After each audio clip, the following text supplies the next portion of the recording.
A critical network service is silently running your business and allowing your employees to send emails, make VoIP calls, run cloud apps, and more. It's a mission-critical IT service called the Domain Name System, or DNS system. The DNS service is so vital today it's become a prime target and entry point for hackers and data thieves.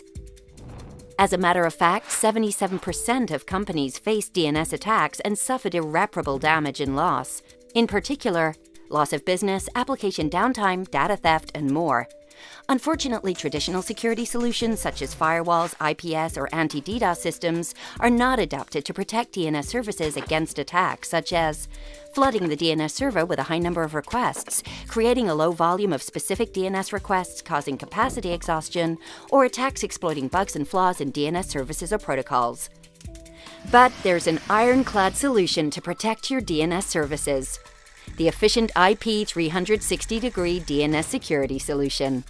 360-degree DNS security offers a new layer of in-depth defense to protect your public and private infrastructures against all attack types, from both external and internal threats.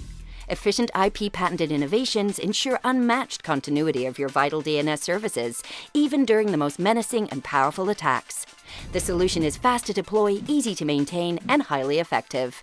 Efficient IP. Secure your DNS. Secure your business.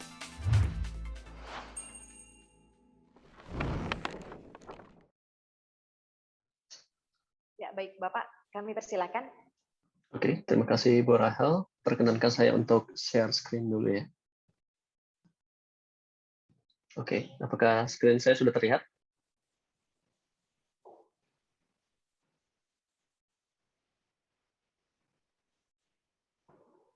Oke, saya rasa sudah terlihat ya. Oke, selamat pagi Bapak-Bapak, Ibu-Ibu. Perkenalkan sekali lagi, nama saya Mahesa Dwi Putra. Saya pre-sales di Efficient IP. Oke, new era, new habits. Let's make more secure and simplified by implementing Efficient IP solution. Oke, seperti yang kita tahu, saat ini dunia sudah berubah ya. Kita berada di mana sekarang kita transformasi ke arah digital. Nah, apa yang terjadi di dunia IT sekarang ini, banyak sekali device-device yang ada kita gunakan ini boleh kita bawa ke kantor untuk melakukan pekerjaan, gitu. Pekerjaan kantor gitu tentu saja ya.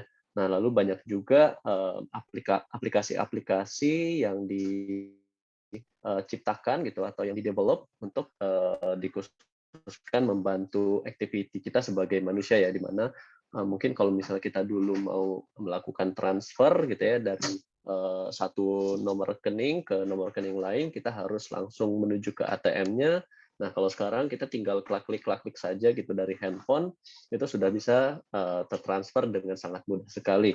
Gitu. Lalu salah satu contoh lagi aplikasi yang sangat memudahkan kita sebagai manusia, mungkin dulu kita mau mau berpindah gitu ya dari satu titik A, atau misalnya kita mau ke meeting gitu dengan klien kita harus nyetop taksi di tengah jalan, di pinggir jalan gitu ya. Nah, kalau sekarang kita dengan menggunakan aplikasi saja, kita klik saja, tinggal tunggu di atas gitu ya di kantor kita, nanti beberapa jam kemudian nyampe, baru kita tinggal turun gitu. Gampang sekali gitu ya. Nah, inilah yang terjadi di dunia IT sampai dengan adanya software defined network gitu. Nah, dengan adanya perkembangan ini gitu ya di dunia IT, itu akan menjadi semakin kompleks gitu yang ada di environment kita. Nah, ini juga ada beberapa statistik atau research gitu ya yang dilakukan oleh beberapa entity. Nah, jadi dari IDC itu mengatakan bahwa di tahun 2023 itu sebesar 59% akan terjadinya explosion of devices. Nah, tapi menurutku itu kita nggak perlu menunggu sampai 2023 gitu ya. Di tahun 2021 ini, bahkan di tahun belakang ini, kita juga sudah merasakan bahwa sudah terjadi gitu ya explosion of devices ini, atau gadget-gadget sudah banyak digunakan per individu gitu. Contohnya saya sendiri gitu ya, saya menggunakan handphone, ada laptop, atau mungkin juga ada tablet saya gitu. Itu per satu orang gitu.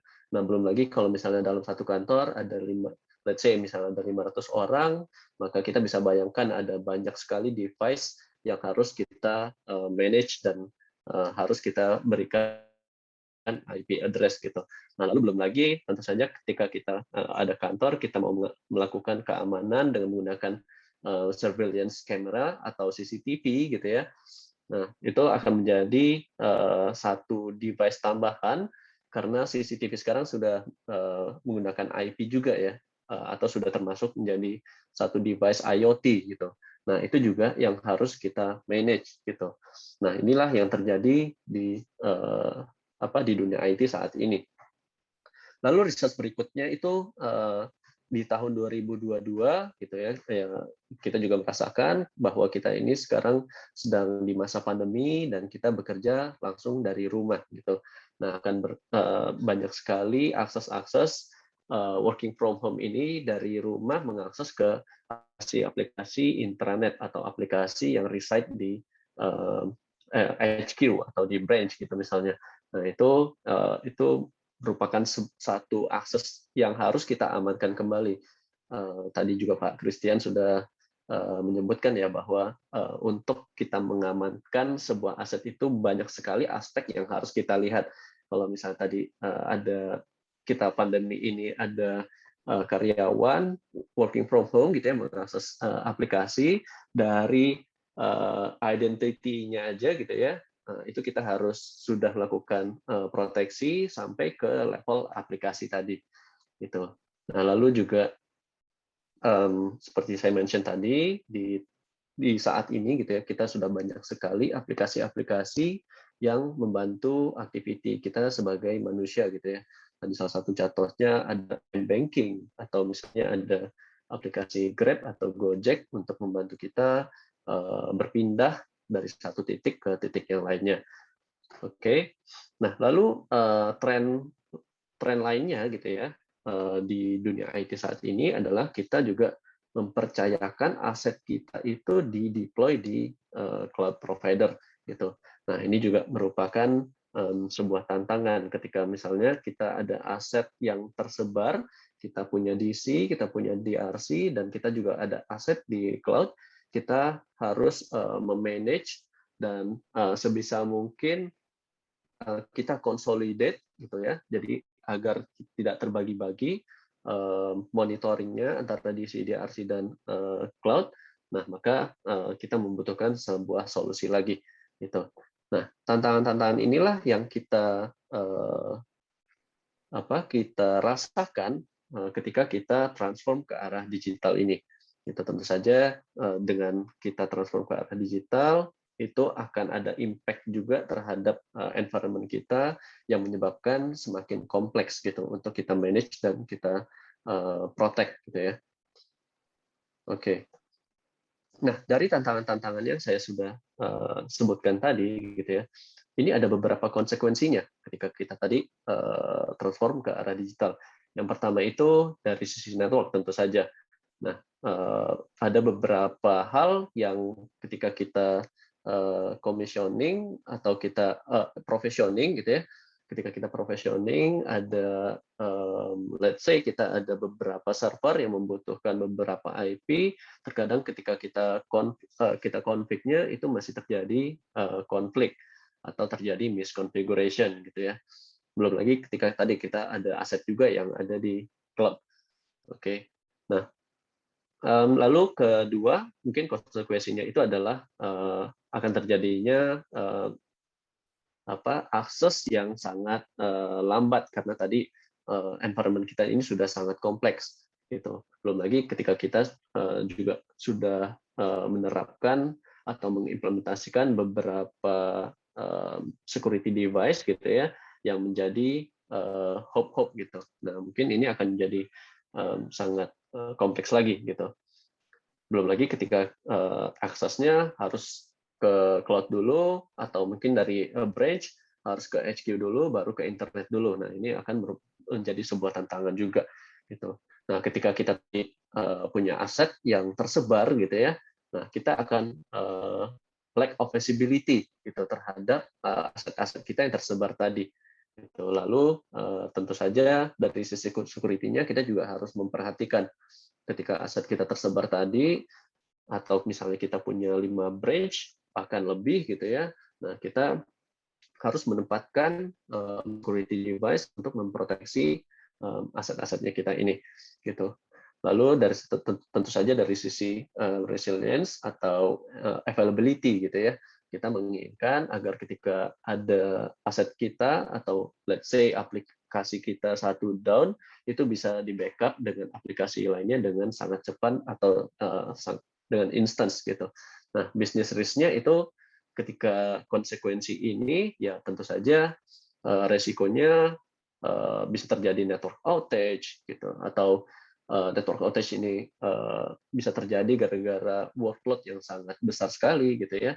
Lalu tentu saja dari operation cost-nya itu juga bisa bertambah gitu. Sampai dari sisi security wise bisa terjadinya data theft gitu, atau mungkin bisa terjadi data leakage juga gitu ya.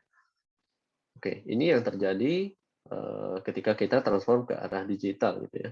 Nah, lalu dengan adanya DDI bisa membantu apa gitu? Apa itu DDI dan apa itu role-nya gitu? Nah, DDI itu DDI stands for DNS, DHCP, dan IP address management gitu ya. Nah, DDI ini sit di tengah-tengah IT infrastructure sebagai satu fondasi gitu ya. Nah, fungsinya itu adalah tentu saja mungkin Bapak Ibu juga sudah familiar gitu ya, DNS ini fungsinya itu adalah untuk melakukan routing dari dari sisi user ketika dia mengakses aplikasi atau services gitu. Nah, DHCP sendiri atau DHCP services ini sendiri dia berfungsi sebagai untuk memberikan IP address terhadap device-device yang kita punya.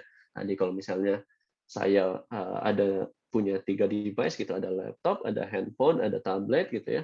Nah, 3 device inilah yang diberikan IP address-nya oleh service DHCP ini gitu, atau pengalamatan ya. Karena untuk untuk agar device kita bisa berkomunikasi satu sama lainnya, kita membutuhkan IP address ini, terutama ketika kita tadi punya 3 device yang untuk digunakan mengakses satu aplikasi intranet gitu ya. Nah, itu kita membutuhkan IP address, dan dengan adanya DHCP server ini kita bisa melakukan service yang automation gitu. Lalu role terakhir itu service terakhir itu ada IPAM atau IP Address Management. Nah, role IPAM ini adalah melakukan consolidate IP dan mengintegrasi antara service DNS dan DHCP. Oke. Oke, lalu siapa efficient IP? Nah, jadi efficient IP kita punya vision, Pak. Kita bikin network itu lebih simple dan tentu saja lebih secure gitu ya. Dan misi kita itu adalah enable dynamic secure communication dari user sampai ke aplikasi menggunakan smart DDI atau DNS, DHCP, IPAM. Oke. Nah, efficient IP kita sendiri ada beberapa pilar, ada 4 pilar line up product gitu. Pilar pertama itu ada DDI sendiri, lalu pilar kedua kita ada DNS security, pilar ketiga kita ada network automation, dan keempat kita ada application traffic management. Mungkin saya akan jelaskan overview aja gitu ya. Untuk keempat pilar ini, yang pertama itu mungkin kita masuk ke first pilar dulu. Nah, di first pillar itu kita ada DDI atau DNS, DHCP, IP address management. Nah, apa itu IP address management? Nah, basically EPAM itu adalah tools yang inventory IP address gitu. Nah, typically kita sudah menggunakan Excel spreadsheet gitu ya untuk melakukan inventory IP address. Nah, dengan hanya menggunakan spreadsheet aja ini akan prone to error, Pak. Jadi ketika misalnya Bapak melakukan provisioning IP address dan ada yang membutuhkan IP address lagi gitu ya, kita tidak akan tahu IP address ini apakah sudah dipakai atau tidak, atau mungkin ada miss gitu ya.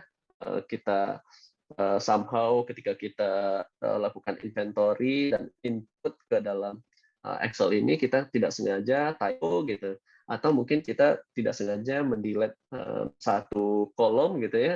Nah, itu bisa saja terjadi karena dengan menggunakan spreadsheet ini inventory IP address kita itu prone to error gitu. Nah, dengan IP address management, efficient IP, kita bisa melakukan inventory IP address dengan sangat aman. Jadi misalnya Ibu punya server dengan IP yang statik, itu bisa kita push langsung ke IPM. Dan device-device kita yang tadi device-device kita yang diberikan IP address oleh DHCP server itu bisa kita langsung push juga ke IP address management kita. Jadi di IP address management ini kita akan punya visibility terhadap network apa saja yang kita punya, apa saja yang available, apa saja yang unavailable, subnet apa saja yang ada di environment kita. Dari static record juga kita akan tahu karena kita juga bisa diintegrasikan dengan DNS-nya dan MAC address. Lalu kita juga bisa melakukan mapping terhadap IP address to hostname. Oke, lalu saja apa itu DNS dan DHCP server. Saya yakin Bapak Ibu juga sudah familiar ya kalau DNS itu melakukan name resolution, sedangkan DHCP melakukan melayani klien dengan memberikan IP address gitu. Nah, DNS dan DHCP server ini biasanya support untuk dynamic entry. Oke, nah jadi bisa kita lihat di sini dengan adanya IPAM gitu ya di tengah-tengah yang kita integrasikan dengan DNS dan DHCP, kita akan punya visibility penuh terhadap apa saja yang terjadi di environment kita, dari resource record yang diberikan atau di-provide oleh DNS servernya kita, sampai ke list time atau DHCP client dari sampai N, name-nya apa, OS-nya itu apa, gitu, itu akan terlihat di IP address management kita. Nggak hanya itu, kita juga bisa melakukan mapping terhadap kliennya itu siapa, gitu ya, username-nya siapa, dan IP address-nya itu berapa, gitu. Lalu dia terlihat di kapan, itu akan bisa kita punya visibility-nya dengan menggunakan IP address management kita. Oke. Oke, dengan menggunakan IPAM-nya kita, itu juga kita menjadi sebuah tools yang single point of access ya. Jadi IPAM-nya kita ini menjadi sebuah central management juga yang nanti kita bisa memanage service DNS dan DHCP kita, bahkan kita juga bisa diintegrasikan ketika misalnya Bapak hosting service DNS-nya di Amazon atau di Azure, itu nggak ada masalah. Kita juga bisa melakukan integrasi agar nanti kita juga bisa push konfigurasi ke DNS yang di-hosting di Amazon atau di Azure ini. Lalu tentu saja kita juga support untuk role-based access control ya. Jadi apapun yang dilakukan konfigurasi di manajemen kita gitu ya, itu akan bisa kita lihat gitu, siapa yang melakukan perubahan, kapan dia melakukan perubahan tersebut gitu, sehingga kita bisa melakukan audit tracking gitu. Lalu tentu saja untuk dari sisi security-nya agar akses menuju ke manajemen kita secure gitu ya, kita juga bisa diintegrasikan dengan external authentication ke LDAP, Radius atau ke AD, itu nggak ada masalah. Kita juga support untuk OpenID itu nggak ada masalah. Lalu untuk hal yang sangat vital sekali, reporting system, kita juga sudah sangat advance sekali, kita bisa lakukan scheduling report dan kita bisa dilempar ke beberapa external logging gitu ya, atau ke syslog, atau misalnya Bapak mau lempar ke SMTP by email gitu, itu bisa kita lakukan juga dengan menggunakan central management efficient IP ini. Oke, di second pillar kita ada yang namanya net change. Nah, basically sebenarnya yang dilakukan oleh net change ini adalah kita melakukan network discovery. Nah, use case-nya itu ketika misalnya Bapak Ibu punya beberapa server yang sudah diberikan static IP address gitu. Nah, karena dia static IP address, kita terkadang melakukan inventory-nya itu manual. Nah, tapi dengan menggunakan efficient IP ini, kita bisa melakukan network discovery yang nanti dia akan mendiscover ke network device yang Bapak punya dan melihat IRP table-nya gitu. Nah, dengan dia melihat IRP table-nya, dia akan tahu ada device apa saja di environment-nya Bapak, IP address-nya berapa, MAC address-nya berapa, sampai ke dia menggunakan port name apa, di VLAN mana juga itu akan terlihat dengan menggunakan fitur network discovery-nya kita. Sehingga dengan adanya network discovery yang kita lakukan secara otomatis gitu ya, dia melakukan discover secara otomatis ke environment Bapak yang tadinya ada device-device menggunakan IP static, kita akan tahu nih ketika misalnya ada yang rogue device gitu. Ada misalnya somehow misalnya ada miscommunication, ada salah satu tim yang menggunakan IP address yang sudah digunakan oleh server yang lain gitu. Nah, kita akan langsung tahu di IP address management kita ini bahwa terjadi konflik gitu. Atau bisa terjadi rogue device. IP address yang digunakan oleh server baru tersebut, MAC address-nya berbeda. Nah, itu akan kita bisa put sebagai satu alert atau flag as an alert. Flag as an alert gitu. Oke. Lalu tentu saja kita juga bisa melakukan recycle inactive IP gitu kan. Karena kita juga akan tahu ketika misalnya ada IP address yang stale atau misalnya dia sudah tidak digunakan dalam waktu atau dalam periode waktu tertentu gitu, misalnya let's say 6 bulan kita sudah reserve gitu satu IP, tapi ternyata tidak ada update atau IP tersebut tidak digunakan selama 6 bulan, atau kita bisa sebut dengan quote unquote stale IP. Nah, itu bisa kita flag as an alert juga gitu di IP address management kita, sehingga kita akan tahu oh ternyata IP address ini sudah available kembali dan kita bisa menggunakan IP tersebut untuk device yang lain. Gitu. Oke, lalu di NetChange ini kita juga support untuk melakukan configuration backup terhadap network device di Bapak. Jadi kita bisa melakukan versioning. Jadi kalau misalnya Bapak lihat di sini, kita bisa melakukan komparasi terhadap konfigurasi switch kita. Kalau bisa dilihat di sini, ini untuk konfigurasi di tanggal 7 Oktober 2020, sedangkan di sini di tanggal 28 April 2021 gitu ya. Nah, bisa kita lihat adanya perbedaan gitu. Nah, jadi kita bisa melakukan komparasi konfigurasi untuk network device-nya kita dengan melakukan versioning. Jadi kita juga bisa melakukan saving terhadap backup konfigurasi network device kita ini. Oke. Oke, di third pillar kita punya DNS security, kita menyebutnya DNS 360 ya.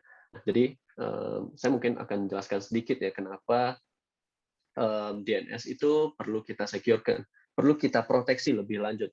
Karena by design gitu, DNS itu diciptakan untuk di open gitu. Jadi ketika misalnya saya misalnya ya mau akses ke facebook.com gitu ya. Nah, jadi emang ketika saya mau akses ke facebook.com, DNS protokol ini memang di-allow oleh firewall-nya Bapak gitu. Jadi memang diciptakan itu open gitu ya, bisa bisa mengakses ke luar sana gitu. Lalu tentu saja abnormal DNS gitu ya, abnormal use of DNS itu tidak bisa didetek hanya dengan menggunakan signature, fingerprinting, atau hanya dengan pattern matching saja gitu. Nah, kenapa? Mungkin saya sedikit menjelaskan prosesnya gitu ya. Nah, ketika let's say amit-amit nih ya, klien kita atau laptop kita ini sudah terinfeksi oleh malware gitu. Nah, ketika sudah terinfeksi oleh malware, typically si malware tersebut dia akan embed data-data yang mau dia exfiltrate tadi ke dalam DNS request. Nah, ketika dia sudah embed ke DNS request, dia juga akan melakukan akses itu ke domain-domain yang tidak ada di cache, alias mungkin domainnya itu harus recursive atau harus mengarah lagi ke arah internet gitu. Dan biasanya domainnya itu juga tidak malicious gitu, sehingga tidak bisa didetek oleh firewall. Sehingga ketika semuanya sudah di bypass, nah dia bisa mengambil data-data yang ada di klien tersebut dengan cara mengembed file yang diinginkan ke dalam DNS query gitu. Nah, itu adalah cara malware untuk melakukan exfiltrating data. Jadi dengan hanya kita rely on signature, fingerprinting, pattern matching itu tidak cukup gitu ya. Oke, lalu malware sendiri atau DNS juga itu akan bisa menjadi multiple role untuk dalam menjadi kill chain gitu ya. Kita bisa DNS tersebut itu juga bisa menjadi salah satu yang diinfeksi oleh hacker, atau dia bisa menjadi media gitu ya terhadap yang tadi proses data exfiltration, atau dia bisa melakukan DNS ini bisa menjadi pelaku sendiri untuk menyebarkan malware tersebut, atau dia bisa menjadi jadi pelaku untuk melakukan internal DOS attack gitu. Nah, lalu ini yang terjadi, atau inilah gap yang kita rasakan ketika misalnya tadi kita belum mengimplementasikan DDI. Jadi ketika ada klien gitu ya yang dia melakukan exfiltration data karena dia sudah terinfeksi oleh malware, itu kita tidak punya visibility sama sekali gitu. Terlebih lagi ketika kita sudah punya beberapa site, kita punya data center, kita punya head office, dan kita punya, let's say kita punya beberapa branch office gitu ya. Nah, karena kita tidak punya visibility-nya, kita tidak tahu siapa yang melakukan akses apa, dan dia sudah terinfeksi oleh malware, dia komunikasi ke CNC server atau servernya hacker untuk dilakukan data exfiltration, kita tidak punya visibility-nya. Gitu. Inilah gap yang terjadi. Oke. Nah, lalu mungkin saya sedikit jelaskan juga kenapa traditional security itu belum cukup untuk melakukan proteksi DNS ya. Nah, karena yang pertama itu adalah traditional security itu tidak punya behavioral threat detection. Jadi sehingga ketika misalnya tadi ada beberapa misbehave dari user, itu kita tidak akan bisa punya visibility-nya gitu. Lalu terlebih lagi ketika kita sudah mau melakukan proteksi dengan menggunakan traditional data protection, itu akan kompleks sekali karena biasanya banyak sekali yang harus kita tuning sehingga menjadi resiko untuk terjadinya false positive gitu. Oke, nah lalu terakhir, biasanya traditional security juga tidak purpose built untuk menghandle volumetric attack, terutama volumetric attack yang sangat besar sekali, misalnya di atas 1 juta query per second gitu ya. Nah, ini adalah beberapa hal yang perlu kita perhatikan. Kenapa traditional security itu tidak cukup melakukan proteksi terhadap DNS protokolnya kita. Oke, di Efficient IP kita punya namanya 360 DNS Security. Nah, kita dari hal basic dulu ya. Jadi appliance-nya kita itu solid server itu sudah dilakukan hardening sehingga kita bisa mitigate zero day attack, dan tentu saja kita juga bisa melakukan enforce best practice terhadap DNS service yang kita mau. Lalu kita juga punya service di cloud. Nah, lalu kita punya yang namanya DNS Guardian. Nah, DNS Guardian ini yang mungkin saya mau garis bawahi bahwa teknologi inilah yang penting kita implementasikan untuk DNS service kita. Kenapa? Karena tadi DNS ini kan kita tidak bisa rely on fingerprinting atau pattern matching saja. Nah, dengan adanya DNS Guardian, kita bisa melakukan detection dengan menggunakan behavior analytic gitu. Jadi ketika misalnya ada user yang mungkin query-nya sudah aneh-aneh gitu, let's say dalam 1 detik dia melakukan query ke beberapa domain baru gitu ya. Let's say misalnya dalam 1 detik dia melakukan 1000 query ke domain yang baru, atau itu bisa kita sebut juga dengan DGA atau Domain Generation Algorithm attack. Nah, itu kita bisa identifikasi dengan menggunakan Guardian kita ini. Atau misalnya let's say karena tadi kliennya sudah terinfeksi oleh malware, ketika dia query karena dia ada membawa satu data yang tadi mau di-exfiltrate sehingga size-nya itu akan anomali. Nah, itu bisa kita detect dengan menggunakan DNS Guardian ini.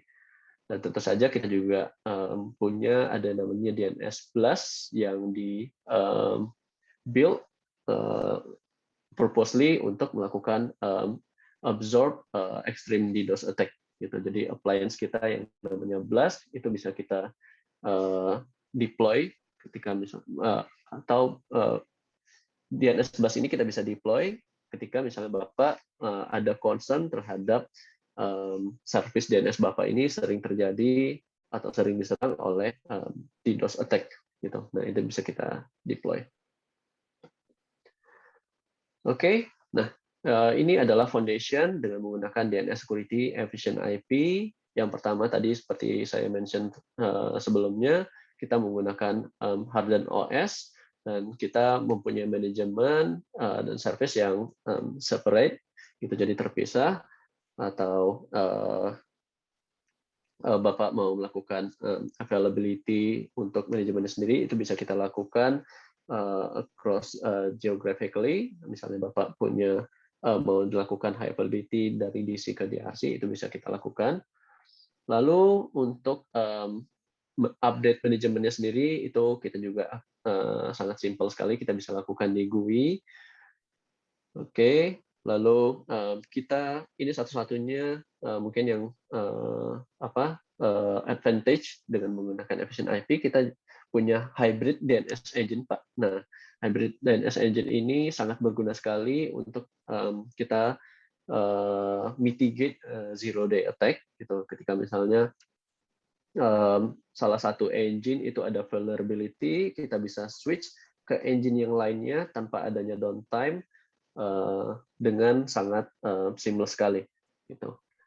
Lalu proteksinya sendiri kita bisa melakukan rate limiting, dan misalnya kita ada DNS firewall, lalu kita support juga untuk DNSSEC. Oke, jadi dengan adanya DNS firewall kita bisa melakukan critical coverage gitu ya. Jadi ketika misalnya ada akses dari klien ke domain-domain dengan kategori salah satu yang ada di sini, let's say dia klien ini mencoba untuk akses ke domain yang malicious, itu bisa kita blok atau bisa kita lakukan redirection gitu ya, itu bisa kita lakukan.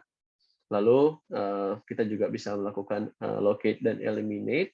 Kita bisa diintegrasikan dengan tadi IP discovery sehingga kita tahu siapa klien username siapa yang melakukan akses tersebut dengan menggunakan user identity management. Lalu untuk responsnya sendiri kita bisa lakukan customization. Kita tadi seperti saya bilang kita bisa melakukan redirection atau kita bisa melakukan immediate block sampai ke misalnya kita hanya melakukan monitor only gitu ya, monitoring only, kita bisa lakukan yang bypass ini. Oke, lalu kita juga tentu saja punya intelijennya. Nanti intelijen kita yang memberikan feeding terhadap box DNS yang kita punya. Gitu. Feedingnya itu berupa domain-domain yang bad reputation seperti abusive sites, malware, phishing, dan crack websites. Oke, untuk DNS Guardian sendiri kita lakukan, kita implementasikan untuk beberapa tahap dari flow detect gitu atau kita detection untuk dia melakukan DNS transaction inspection gitu ya. Ketika detect ini kita bisa melakukan detection terhadap attack-attack seperti tadi saya bilang ada DNS DGA atau domain generation algorithm attack atau misalnya ada DDoS attack, exfiltration melalui DNS protokol sampai ke DNS tunneling itu bisa kita detect. Lalu kita bisa respon, protect sampai kita lakukan recover dengan menggunakan DNS Guardian ini. Oke, di pilar keempat kita punya namanya GSLB, tapi GSLB di Efficient IP ini kita tidak hanya semata-mata kita hanya diimplementasikan di otoritatif, tapi kita juga bisa diimplementasikan di recursive atau yang kita sebut dengan Edge GSLB atau dia global server load balancer-nya itu dari positioning-nya itu dari sisi client gitu. Instead of di sisi otoritatif atau di sisi server yang kita tuju gitu. Nah, lalu standar GSLB ini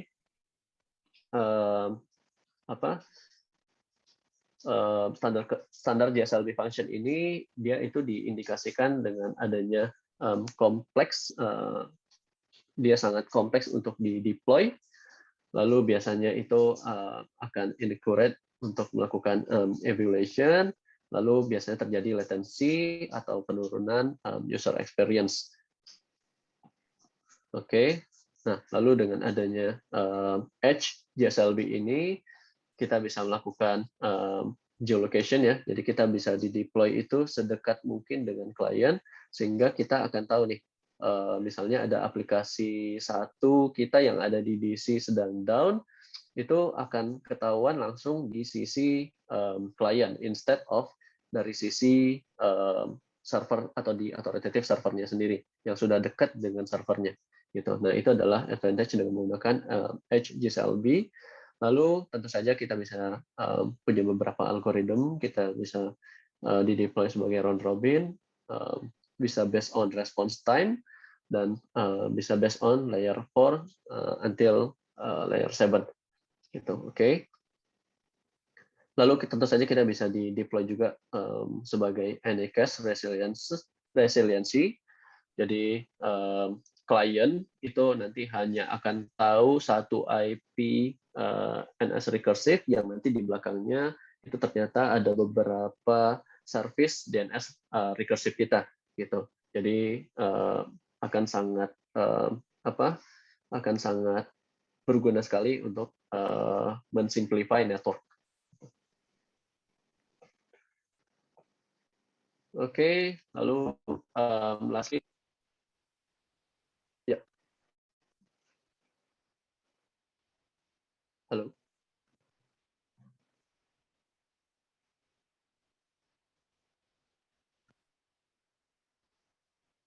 Oke, oke, saya teruskan sedikit ya. Oke, jadi lastly kita ada DNS Traffic Surveillance juga. Basically kita punya dashboard untuk melihat atau graphical untuk melihat beberapa domain yang diakses oleh klien. Lalu kita juga punya chart-nya. Gitu. Lalu kita tentu saja bisa melakukan alerting tadi seperti saya mention sebelumnya. Oke. Lalu service kita tentu saja kita juga bisa diintegrasikan ke beberapa services seperti tadi ada Amazon, atau kita juga bisa diintegrasikan juga dengan Cisco Umbrella. Lalu kita juga punya API berdasarkan REST, jadi kita bisa diintegrasikan ke beberapa development tool seperti Ansible atau Terraform. Lalu kita bisa juga di-deploy di public cloud seperti GCP, Amazon, atau Azure.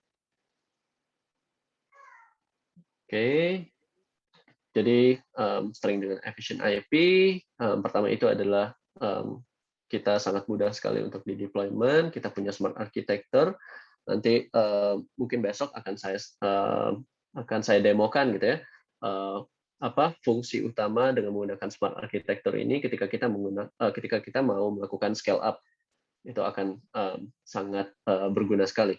Lalu performance dan scalability tadi seperti saya bilang kita punya ada appliance yang purpose built untuk menangani service yang high performance DNS Blast tadi. Lalu kita juga punya dari sisi security-nya untuk melakukan protection terhadap service DNS kita. Dan tentu saja kita fleksibel dan agile untuk dilakukan automation, karena kita juga tadi kita support untuk Open API, dan kita juga ada solusi untuk GSLB yang tadi seperti saya bilang kita punya ada HGSLB. Oke, mungkin dari saya itu saja. Kembali ke moderator. Thank you, Bu Rahel. Mungkin kita bisa ke sesi selanjutnya Q&A. Ya, baik Bapak. Terima kasih untuk presentasi yang telah diberikan. Sekarang sudah ada pertanyaan dari peserta. Ada 3 pertanyaan, kami akan bacakan. Yang pertama, dari Adam Pranswidya, PT PMTI. Apa saja yang harus dipersiapkan dari sisi infrastructure on-premise, network hardware untuk implementasi DDI ini, dan juga apakah bisa diimplementasikan dengan infrastruktur yang sudah ada saat ini? Dan untuk pertanyaan kedua dari Wisnu Panca, untuk DHCP service apakah bisa menggunakan sistem binding untuk memudahkan manage user identity? Untuk pertanyaan 3, Ida Nurlela, software atau aplikasi apa yang cocok untuk mengamankan DNS dan bagaimana cara menggunakannya dengan baik? Terima kasih. Baik, Bapak bisa langsung dijawab, Pak. Kami silakan. Oke, thank you, Bu Rahel. Oke, terima kasih Pak Adam Pranswidya. Jadi apa saja yang harus kita persiapkan untuk lakukan implementasi DDI ini di on-premise gitu ya. Nah, jadi kita ada solusi yang namanya Solid Server, Pak. Jadi berupa appliance. Nah, appliance-nya kita ini tersedia untuk beberapa flavor. Misalnya Bapak lebih prefer untuk virtual, mangga kita juga bisa di-deploy dengan menggunakan virtual appliance. Bisa kita di-deploy di existing hypervisor yang Bapak punya. Let's say misalnya Bapak punya VMware ESXi, kita bisa di-deploy atau di hypervisor atau di Hyper-V, di Hyper-V itu bisa kita deploy. Dan tentu saja minimum requirement tertentu untuk beberapa tipe box yang nanti kita sesuaikan dengan hasil sizing tentu saja yang Bapak butuhkan. Karena di tempatnya Bapak membutuhkan query per second-nya sekitar 1000, nanti kita akan cocokkan dengan tipe box yang let's say 1170 gitu. Nah, 1170 yang virtual ini bisa ada minimum requirement-nya dengan menggunakan vCPU berapa, VRAM berapa, dan disknya berapa. Atau misalnya Bapak lebih prefer dengan menggunakan physical appliance, itu juga bisa kita deploy langsung gitu. Oke.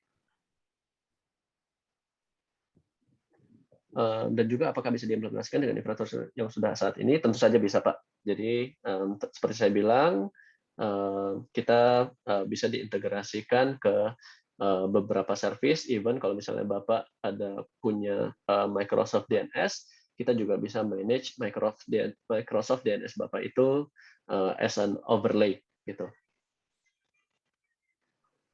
Oke, mungkin pertanyaan kedua. Dari Pak Wisnu Panca, untuk DHCP service, apakah bisa menggunakan sistem binding untuk menggunakan manage user identity? Tentu saja bisa, Pak. Jadi di DHCP service-nya kita ini, kita bisa bisa lakukan binding, atau misalnya Bapak mau lakukan reserve IP untuk spesifik MAC address atau spesifik hostname gitu, tapi typically bisa kita binding ini dengan MAC address gitu, Pak. Nah, itu bisa kita lakukan, itu nggak ada masalah, no issue. Oke, selanjutnya pertanyaan dari Ibu Ida Nurlela ya. Software atau aplikasi apa yang cocok untuk mengamankan DNS dan bagaimana cara menggunakannya dengan baik? Oke, seperti yang saya jelaskan tadi, Bu, untuk mengamankan DNS service yang Ibu punya gitu di environment-nya Ibu, kita ada namanya solusi 360 DNS security, Bu. Jadi dengan menggunakan atau mengimplementasikan Efficient IP ini, nanti itu juga akan bisa melakukan proteksi terhadap DNS service yang Ibu punya, gitu. IP, presentasi dengan tema New Era, New Habits, Let's Make More Secure and Simplified. Tentunya akan dibawakan oleh Bapak Mahesa Dwi Saputra selaku Sales Engineer EPEC Efficient IP. Pada Bapak Mahesa kami persilahkan. Oke, terima kasih Bu Rachel. Perkenankan saya untuk share screen dulu. Oke.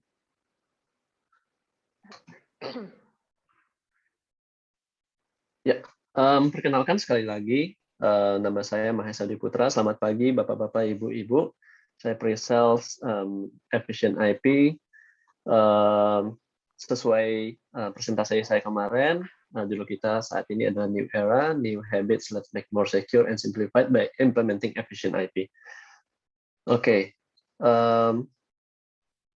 Kemarin, seperti saya sudah sampaikan juga, di Efficient IP kita ada beberapa pilar untuk line up produk kita. Yang pertama itu adalah DDI sendiri. DDI stands for DNS, DHCP, dan IP Address Management. Lalu kita di pilar kedua ada DNS Security. Di DNS Security ini kita ada beberapa produk berdasarkan signature. Lalu kita ada DNS Guardian. DNS Guardian ini adalah DNS security yang cara proteksinya itu dengan menggunakan user behavior. Jadi DNS Guardian ini dia bekerja tanpa adanya signature atau signatureless. Lalu kita juga ada DNS Cloud. Kalau misalnya Bapak Ibu tertarik untuk hosting DNS service-nya di cloud-nya Efficient IP, lalu kita juga ada DNS Blast. DNS Blast ini adalah high performance appliance untuk service DNS. Jadi dengan menggunakan DNS Blast ini kita bisa menyerap DDoS atau volumetric DDoS sampai dengan 3 juta query per second.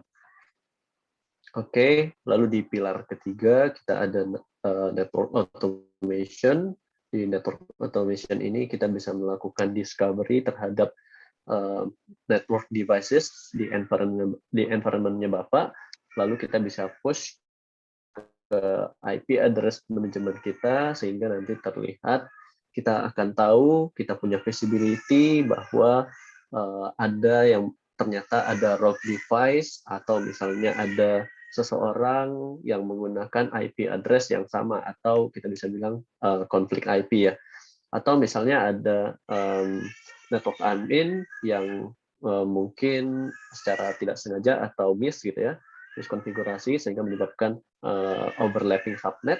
Nah, itu bisa terlihat dengan menggunakan network automation atau net change. Lalu di pilar keempat kita ada application traffic management. Basically ini adalah global server load balancer. Oke.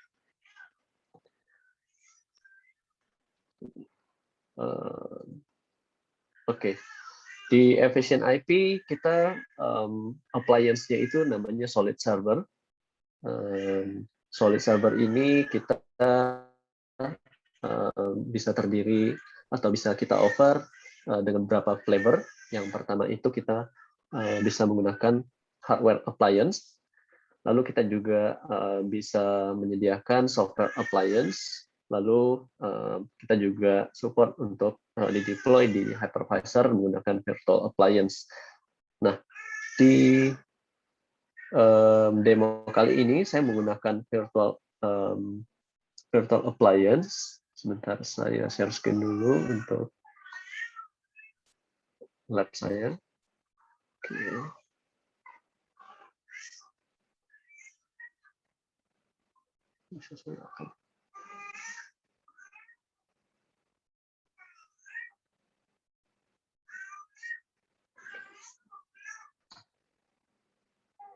Oke, jadi saya sudah install tiga virtual appliance. Satu bertindak sebagai centralized management, dan dua sebagai DNS server dan DHCP server. Oke, jadi kita bisa lihat di sini untuk yang IP ini itu bertindak sebagai central management, dan dua ini sebagai service DHCP dan DNS. Oke. Mungkin saya kembali lagi ke topologi sebentar. Share. Oke.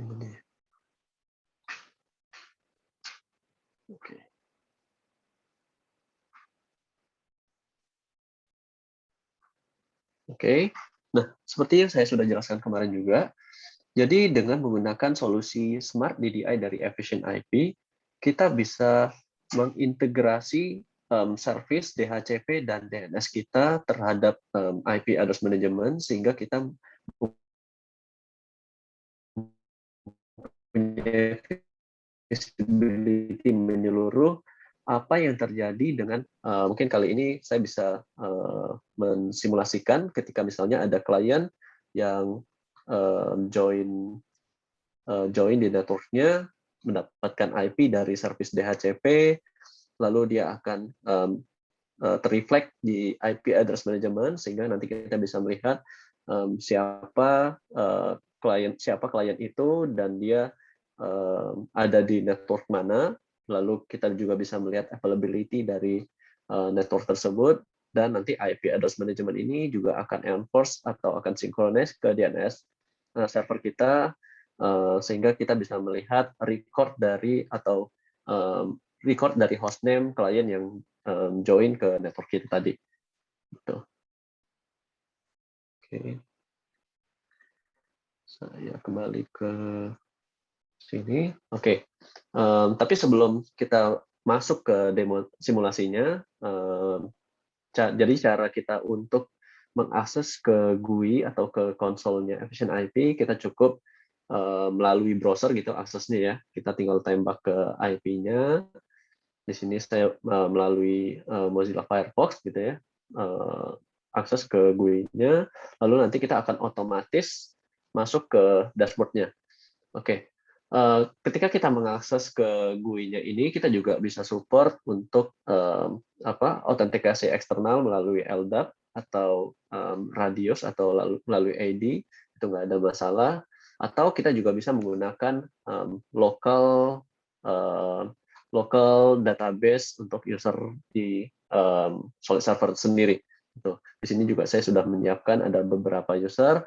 Di sini adminnya itu bisa dilihat saya connect, saya akses dengan menggunakan user admin. Gitu. Lalu misalnya di tempat Bapak Ibu itu ada beberapa tim atau beberapa divisi juga ya. Di sini mungkin saya simulasikannya dengan menggunakan ada DNS admin sama net admin gitu. Nah, jadi DNS admin dan net admin ini juga dia mempunyai privilege yang masing-masing. Kalau untuk yang DNS admin, dia hanya bisa melihat modul DNS-nya saja. Sedangkan net admin, mungkin saya di sini saya simulasikan dia hanya mempunyai privilege untuk melihat modul IPAM-nya saja. Atau misalnya Bapak di tempatnya Bapak ada multi tenant gitu ya. Nah, kita juga support untuk multi tenancy.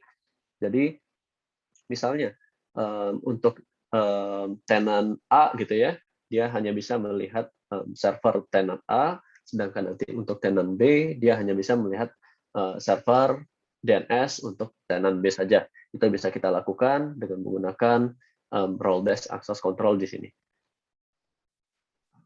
Oke, saya balik lagi ke dashboard. Nah, di dashboard ini kita bisa basically di sini initial config ya. Jadi nanti kita bisa config untuk NTP servernya gitu, atau kita bisa berubah password untuk SSA. Lalu untuk kita integrasikan ke authentication server eksternal gitu ya, ke AD atau LDAP atau Radius, bisa kita lakukan di sini. Gitu. Lalu di dashboard ini kita juga bisa melihat kita connected as siapa username-nya.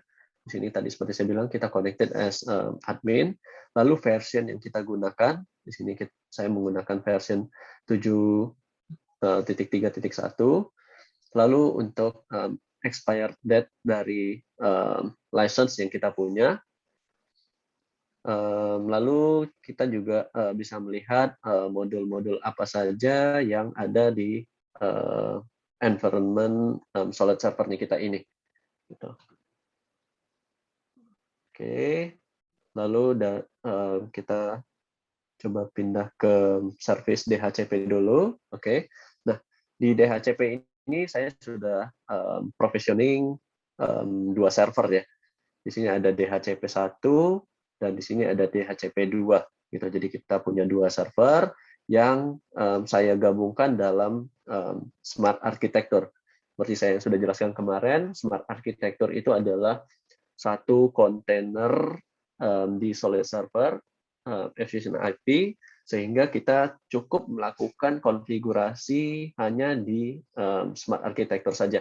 Gitu. Jadi itu untuk melakukan atau mensimplify deployment.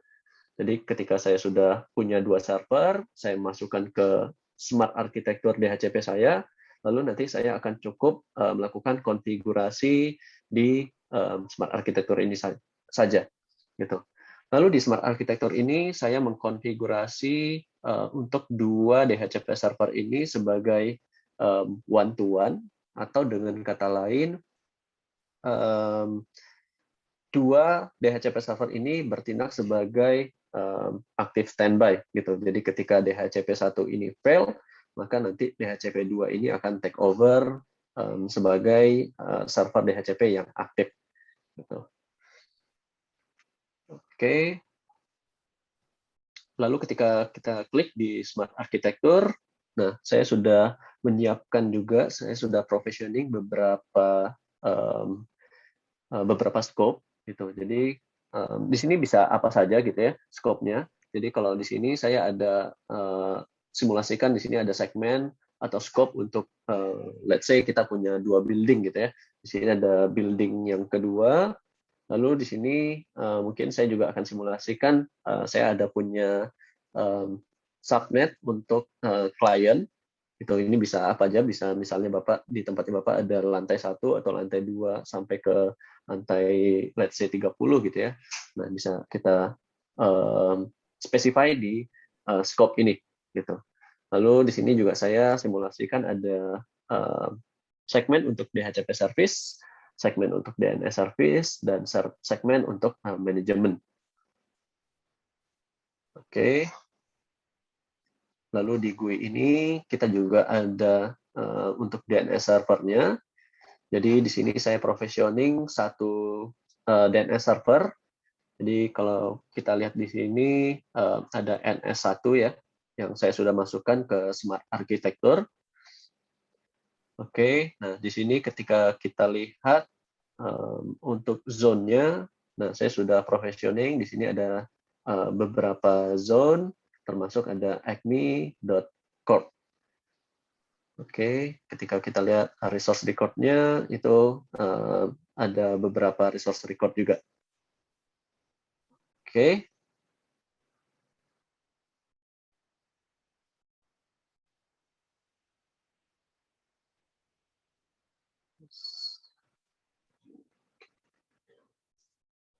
Oke, lalu kita ke IPAM. Nah, di IPAM, seperti saya bilang, IPAM itu adalah IP Address Management, dan di dalamnya itu kita dia bekerja itu secara hierarki. Jadi dari space itu dia kontainer untuk service DHCP dan DNS. Dan setelah space itu nanti ada network, pool, lalu address. Jadi kita ke space dulu. Di space ini saya sudah provision ada satu space namanya ACME. Nah, ini bisa apa aja. Jadi nanti di tempatnya Bapak Ibu itu bisa misalnya HQ gitu ya, misalnya HQ kantornya Bapak atau kantor pusat gitu ya, atau di branch, misalnya branch 1 atau branch 2, branch 3 dan seterusnya. Kita bisa specify di space ini gitu. Di sini saya simulasikan adanya ACME, lalu kita klik di ACME, dia akan otomatis ke network. Di dalam ACME ini saya sudah provision juga ada beberapa network. Yang satu itu ada network management, network untuk DNS service, network untuk DHCP service, network untuk client, dan network untuk building 2. Gitu. Oke, lalu kita klik ke klien ini. Oke, di sini sudah ada kliennya. Sebentar, saya coba kita clear dulu.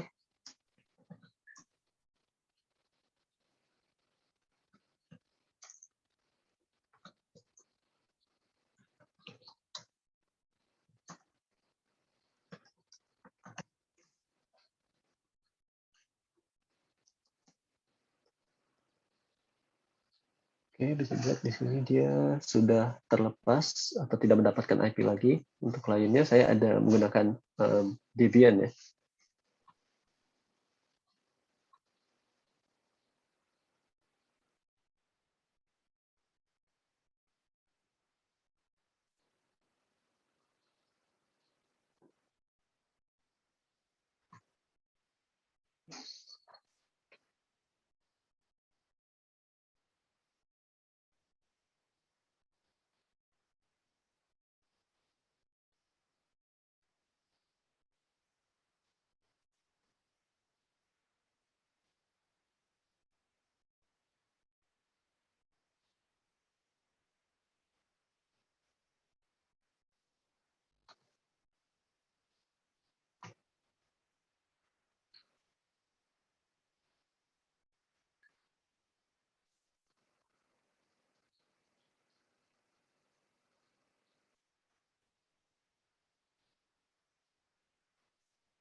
Oke,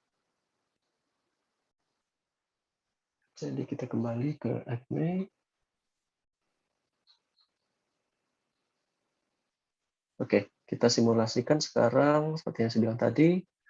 Klien ini akan mendapatkan IP dari DHCP, nanti akan reflect di IP address management di IP address management kita, lalu nanti IP address management ini juga akan sinkronis ke DNS, gitu ya, untuk record dari hostname si klien ini.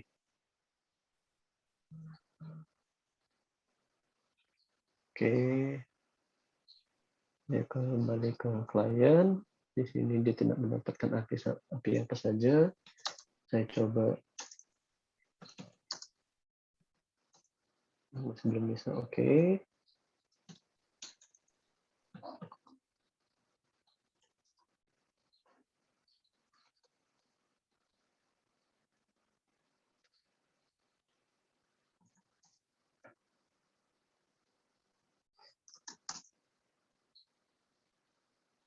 Oke, di sini kita bisa lihat dia sudah mendapatkan IP 172.16.43.55.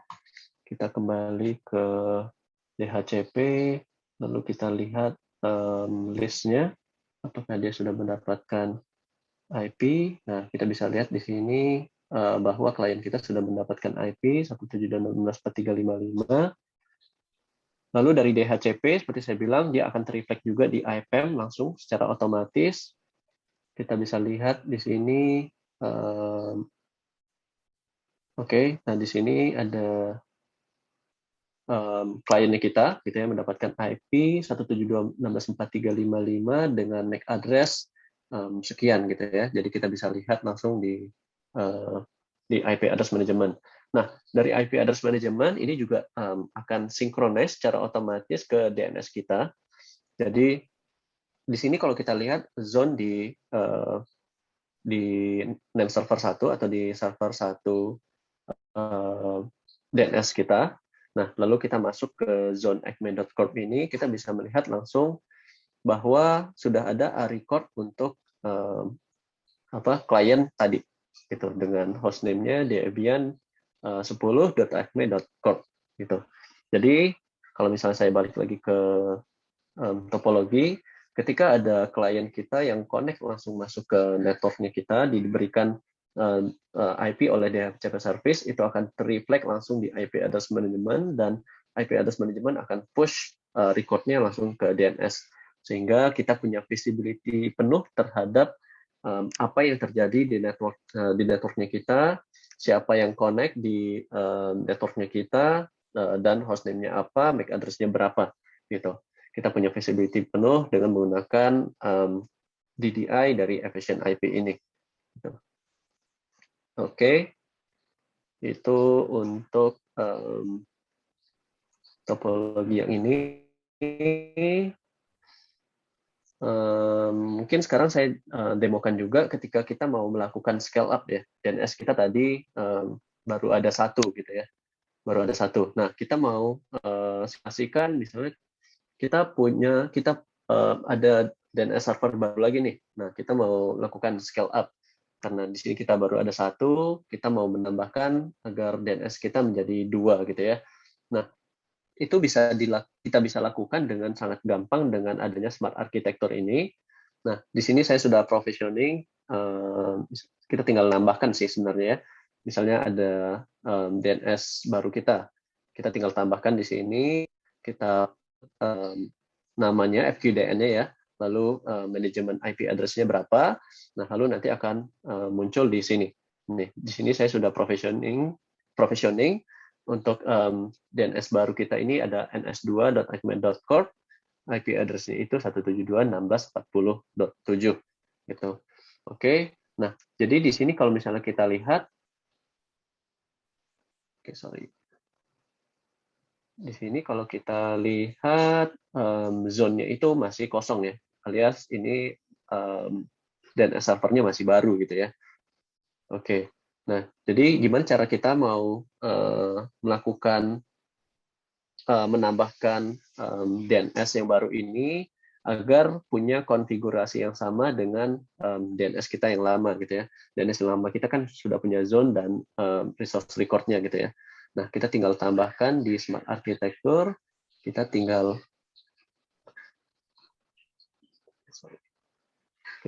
edit. Oke, ini kita tinggal next. Dan kita tinggal merubah role-nya gitu, atau arsitekturnya di Smart ini. Karena sebelumnya saya hanya specify Smart Architecture kita ini hanya single server gitu. Nah, ketika kita scale up, kita mau menambahkan server baru, arsitekturnya saya ubah ke multi master. Kita tinggal next. Existing-nya itu udah ada NS1 tadi, seperti saya bilang. Lalu kita mau menambahkan adanya server baru ini ns2.acme.corp. Kita tinggal tambahkan saja di sini. Kita tinggal oke. Oke, nah bisa kita lihat NS2 tadi itu akan langsung tergabung dalam smart architecture-nya kita ini, dan konfigurasinya tentu saja dia akan otomatis nge-push ke NS2 zone dan untuk resource record-nya. Itu kita lakukan synchronize. Oke, sudah synchronize di sini statusnya. Kita lihat di NS2 untuk zone-nya dia akan otomatis ke-push juga sama dengan NS1 yang tadi seperti saya bilang, saya perlihatkan juga. Jadi akan begitu simpelnya ketika kita punya DNS baru, kita mau melakukan scale up, dan konfigurasinya itu akan otomatis tergabung dengan menggunakan smart architecture yang ada di Efficient IP ini. Gitu. Jadi in term of kita mau melakukan scale up, itu akan sangat gampang sekali ya. Oke, saya masuk ke simulasi yang ini. Jadi di sini kita ada network discovery ya. Jadi selain kita ada DDI, kita juga bisa melakukan network discovery. Kalau misalnya ini use case-nya itu lebih kepada ketika kita punya beberapa server yang biasanya kan best practice-nya kita config sebagai static IP ya. Nah, kita bisa punya visibility terhadap server-server yang static tadi dengan menggunakan network discovery terhadap network device yang kita punya gitu. Jadi dengan kita mendiscover di let's say misalnya kita punya switch gitu ya, switch Cisco, nanti kita akan mengambil ARP table di dalam switch ini untuk melihat apakah ada ada IP-IP yang digunakan oleh server tersebut gitu. Nah, kita akan contohkan di sini. Oke. Nama modulnya itu adalah netchange. Nah, jadi di sini saya mau simulasikan kita akan melakukan discover ke switch Cisco. Oke, saya sudah ada switch Cisco dalam environment saya, jadi tinggal saya configure aja IP untuk kita melakukan network discover itu. Kita tinggal nembak ke listener IP-nya dengan menggunakan SNMP protokol. IP itu 10.10.23. Oke, lalu kita menggunakan versi V2C ya, SNMP-nya. Lalu targetnya kita specify ke ACME. Klik OK. Oke, di sini kita sudah sudah definisikan adanya Cisco, jadi kita sudah mendiscover apa yang ada dalam Cisco ini, gitu ya. Nah, akan terlihat semua port-portnya yang aktif atau yang disable, gitu ya. Lalu kita juga bisa melihat VLAN apa saja di dalam port tersebut, VLAN name-nya, operating speed-nya, dan operating duplex-nya, gitu. Lalu kita juga kalau kita klik all discovered item, nah kita bisa melihat bahwa ada yang menggunakan IP 192.168.0.130 gitu untuk port 06 ya, pas Ethernet 06 di Cisco ini gitu. Itu akan terlihat juga bahwa vendornya itu adalah HP, dan dia terlihat lasinnya itu kapan akan terlihat di sini. Oke, terlihat di 28 Oktober dan discover-nya di 28 Oktober ini. Oke. Lalu kalau misalnya kita juga mau push ini ke dalam IPAM-nya kita tinggal centang saja, lalu tinggal create IP address in the IPAM. Kita tinggal push ke space yang sudah kita define, atau misalnya kita punya beberapa space tadi, misalnya Bapak ada issue atau branch office misalnya, Nah, kita tinggal definisikan saja di sini. Oke, tinggal oke saja. Nah, otomatis dia akan masuk ke IPM-nya kita, ke ACME ini, dan dia akan, karena saya belum ada network saya belum provisioning untuk network 192 tadi ya, nah dia akan masuk otomatis ke Orphan Network ini. Jadi, kalau kita klik aja di sini, dan kita bisa lihat IP atau klien yang sudah kita discover tadi ada di sini, gitu. Dan MAC address-nya sekian. Oke. Oke. Jadi kalau misalnya kita tidak mau menggunakan network discovery, atau misalnya kita mau ada beberapa server yang mau kita define IP-nya secara manual di IPAM kita, itu juga possible. Jadi kita tinggal klik aja di space-nya kita ini. Misalnya saya ada klien 2 gitu ya, di network saya di 172.16.43 ini. Oke, kita tinggal plus saja di sini. Oke, tinggal next. Misalnya IP address server saya itu, let's say 250 gitu ya. Dan MAC address-nya kita kasih misalnya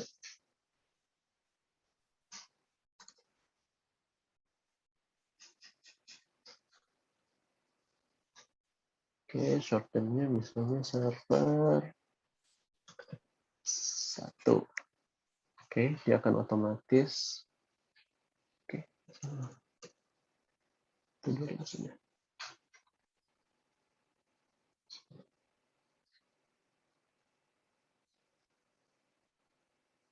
Oke, betul.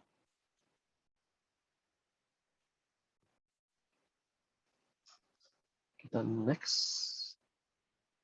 Ini kita tinggal oke aja, tapi kalau misalnya di tempat atau di environment-nya Bapak Ibu ada CNAME-nya, kita tinggal define di sini. Kalau misalnya tidak ada, kita tinggal langsung oke. Oke, tinggal close.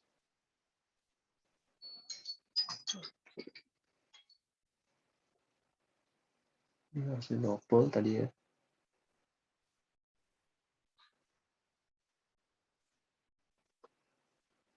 Server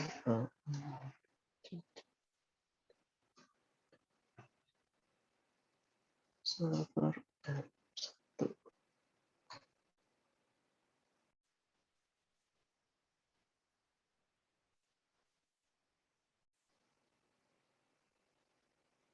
Oke, next. Oke, nanti akan terreflect langsung di IP address management kita bahwa si server F1 ACME Corp ini menggunakan IP 250 gitu. Dan MAC address-nya adalah sekian.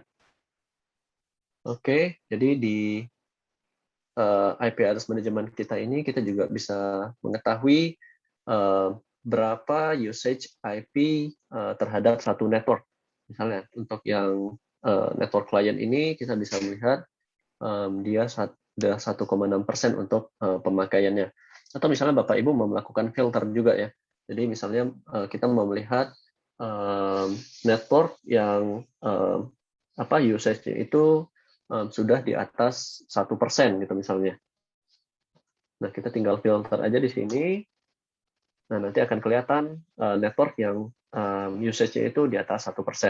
Atau misalnya akan lebih applicable lagi ketika kita sudah punya beberapa network dan pemakaiannya itu, pemakaian IP-nya itu sudah besar dari 70%. Nah, misalnya kita bisa melakukan filter di sini, atau misalnya Bapak mau melakukan provisioning atau memberikan IP terhadap satu network tertentu ya di sini Bapak, maka kita biasanya melihat usage yang paling kecil gitu ya. Nah, kita bisa juga melihat melakukan filter lebih kecil dari misalnya 1% gitu misalnya.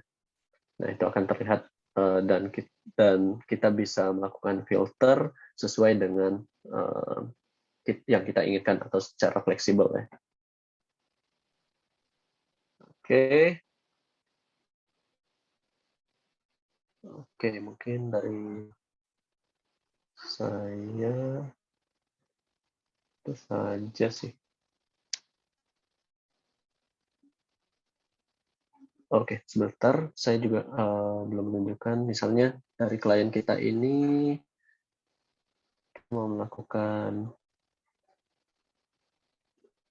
akses gitu ya. Misalnya kita mau melihat status atau monitoring di DNS server kita. Itu bisa kita, tentu saja bisa kita lakukan. Misalnya kita, let's say kita query ke satu.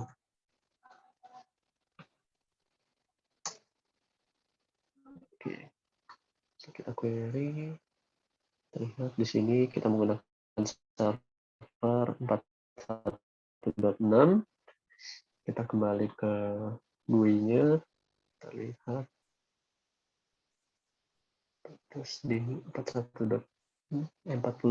ini. Oke. Nah, lalu kita bisa di sini bisa lihat untuk beberapa grafik.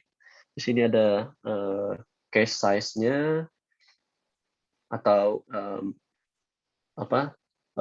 cache yang kita domain yang kita cache sudah seberapa besar. Di sini untuk CHR-nya atau cache hit ratio-nya kita bisa melihat di grafik ini berapa yang hit, berapa yang miss. Oke, kalau misalnya kita ada klien tersebut melakukan anomali, itu juga akan terlihat di sini dia di quarantine apa tidak. Untuk rescue mode juga tentu saja akan kelihatan di sini. Untuk yang terblok juga akan kelihatan, dan beberapa grafik yang sangat usable sekali untuk kita lakukan monitoring di environment kita ini. Ya, mungkin sudah sih ya dari saya. Sudah 30 menit. Oke, mungkin kita masuk ke sesi Q&A aja ya. Kembali ke Bu Rachel dulu. Atau mungkin ada yang mau ditanyakan, bisa langsung ditanyakan Pak. Monggo.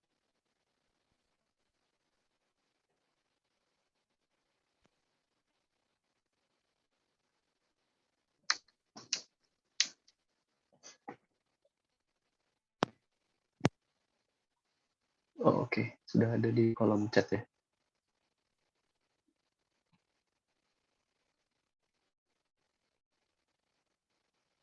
Oke, langsung saja. Mungkin dari pertanyaan dari Pak Nur Chandra. Apakah IPM bisa mendeteksi mengetahui IP suatu email dengan domain name palsu? Seperti kita dapat email dari abcd.com, itu bukan email dari abcd.com. Ini sepertinya bukan solusi dari untuk ini apa ya, untuk kita mengetahui apakah ada forged domain gitu ya. Ini mungkin akan lebih cocok solusinya ketika kita menggunakan anti spam ya, ketika untuk memproteksi email kita. Nah, tapi kita tentu saja kita bisa monitoring apa saja query yang dilakukan oleh kliennya kita. Gitu. Jadi kalau misalnya di tempat apa klien yang mau melakukan query ke domain-domain yang malicious atau domain-domain yang phishing site gitu ya. Nah, itu bisa kita proteksi dengan menggunakan DNS firewall kita. Atau misalnya kemarin saya mungkin tidak sempat demokan di sesi kali ini karena akan panjang sekali ya untuk DNS security. Kita mungkin bisa di next session bisa kita lakukan.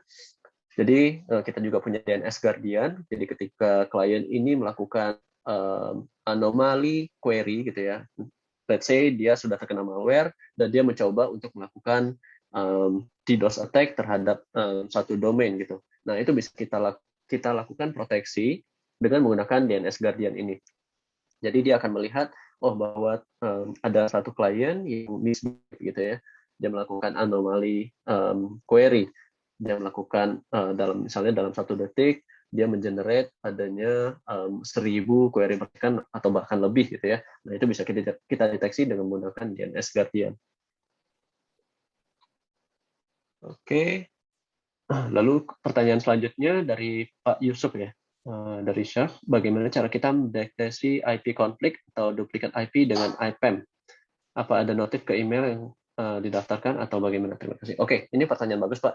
Jadi benar di IPAM itu kita bisa bisa detect ketika misalnya ada yang IP konflik ya, atau misalnya kita ada mengenerate subnet yang overlap gitu ya. Jadi nanti ketika kita generate di sini, misal kita mau specify network lainnya gitu ya, tapi let's say kita ada yang konflik gitu. Misalnya saya subnet ada subnet baru di ACME ini, network name-nya mungkin untuk IoT device gitu misalnya ya. Nah, tapi networknya itu kita bikin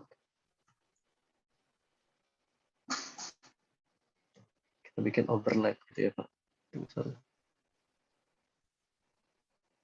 Nah, jadi di sini kita bisa lihat bahwa kita nggak bisa melakukan provisioning sama sekali untuk network yang overlap gitu. Karena 41/24 itu sudah ada di sini gitu.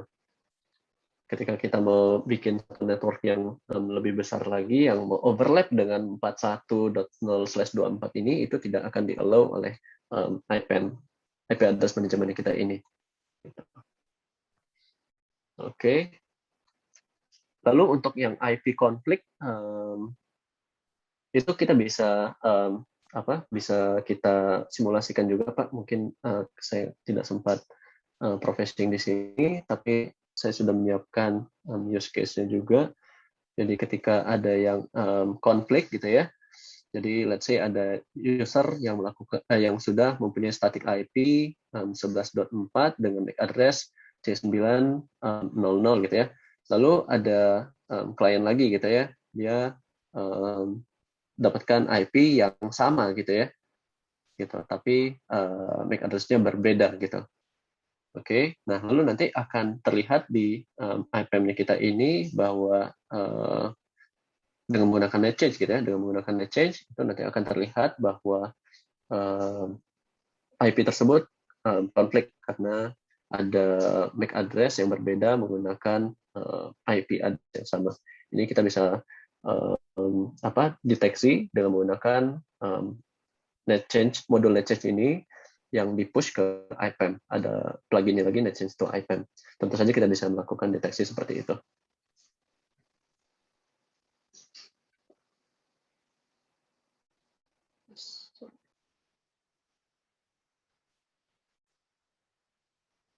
Oke,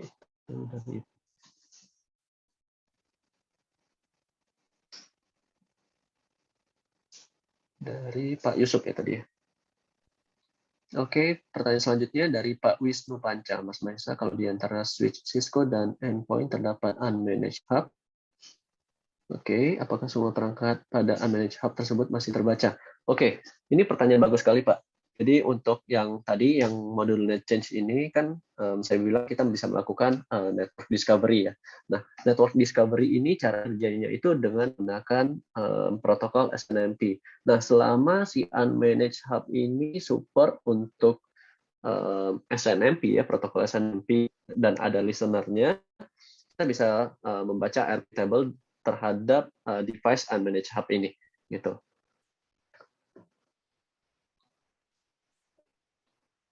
Oke, semoga bisa menjawab ya Pak Wisnu Panca.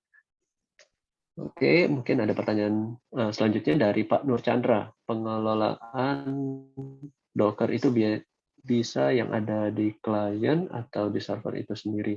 Bagaimana dengan jika kebetulan nama Docker yang sama?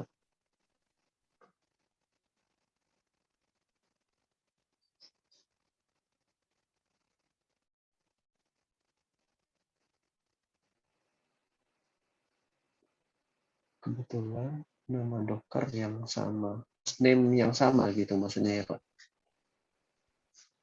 Oke. Untuk kita menjaga, kita support untuk dynamic DNS juga gitu ya.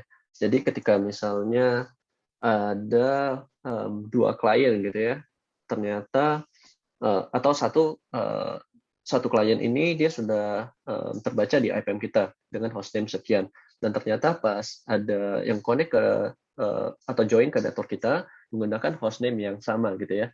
Nah, kita bisa melakukan enforce bahwa untuk yang untuk menjaga hostname yang sama gitu. Jadi yang si static hostname ini atau si static dengan si klien dengan static hostname ini tidak di-override oleh klien DHCP gitu. Nah, kita ada security-nya dengan menggunakan di DNS ini Pak. Gitu. Jadi nanti hanya spesifik klien yang hanya boleh melakukan perubahan terhadap DNS di kita ini. Itu bisa kita lakukan, nggak ada masalah. Jadi bisa menjaga untuk hostname yang sama.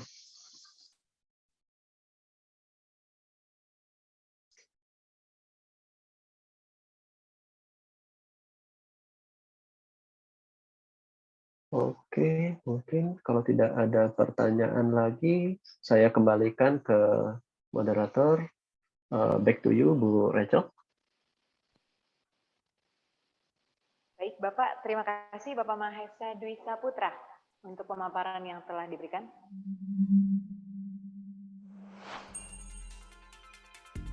A critical network service is silently running your business and allowing your employees to send emails, make VoIP calls, run cloud apps, and more. It's a mission-critical IT service called the Domain Name System, or DNS system. The DNS service is so vital today it's become a prime target and entry point for hackers and data thieves. As a matter of fact, 77% of companies face DNS attacks and suffered irreparable damage and loss. In particular, loss of business, application downtime, data theft, and more. Unfortunately, traditional security solutions such as firewalls, IPS, or anti-DDoS systems are not adapted to protect DNS services against attacks such as flooding the DNS server with a high number of requests, creating a low volume of specific DNS requests causing capacity exhaustion, or attacks exploiting bugs and flaws in DNS services or protocols. But there's an ironclad solution to protect your DNS services: the Efficient IP 360-degree DNS security solution. 360-degree DNS security offers a new layer of in-depth defense to protect your public and private infrastructures against all attack types, from both external and internal threats. Efficient IP patented innovations ensure unmatched continuity of your vital DNS services, even during the most menacing and powerful attacks. The solution is fast to deploy, easy to maintain, and highly effective. Efficient IP. Secure your DNS, secure your business.